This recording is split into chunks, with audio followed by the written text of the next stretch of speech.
Now, I want to look right into this. This is a big deal. You've got a report that prior to the FBI raid on Chinese billionaire Miles Guo, he was ready to drop names on high-level CIA officials and American sellouts in high places. And we don't know how far those rabbit holes and those tentacles led, correct? He was ready to name names. And then 100 FBI agents raided his home. His apartment was burned.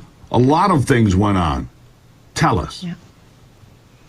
Yeah, so what happened is on February 19th, Mr. Miles Guo was giving a live broadcast, which is watched by hundreds of millions of people, and he dropped a bombshell claiming that he had a meeting with some CIA officials. And so when he talked about the idea of taking down the Chinese Communist Party, and these CIA officials says, no, we don't think taking down the CCP serves the best interest of America.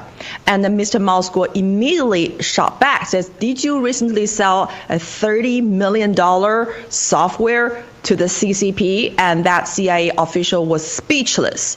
So this is the reason why that Mr. Miles Guo always has been telling people, we do not expect the American government to help us take down the CCP. We just want the DOJ, the CIA, the FBI stop helping the CCP.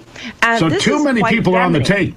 That's what you're saying, Nicole. Too many people were on the payroll, or still are on the payroll, of the Chinese Communist Party. That's what Miles was laying out. And suddenly he's behind bars. Suddenly, he's in jail, no bail available. In fact, we've got a video here I'd like to roll for the folks. Go ahead and play this because this lays it out quite clearly. Listen. You before about sitting down with high-ranking CIA officials and discussing these matters. He said, Miles, we will not take down the CCP. The CCP serves the interests of Americans, and I think it's crazy to try to take them down. Americans will not join you in taking down the CCP. Then I asked him, before you came today, I already knew that you sold software to the Communist China for over $30 million. Is this true or false?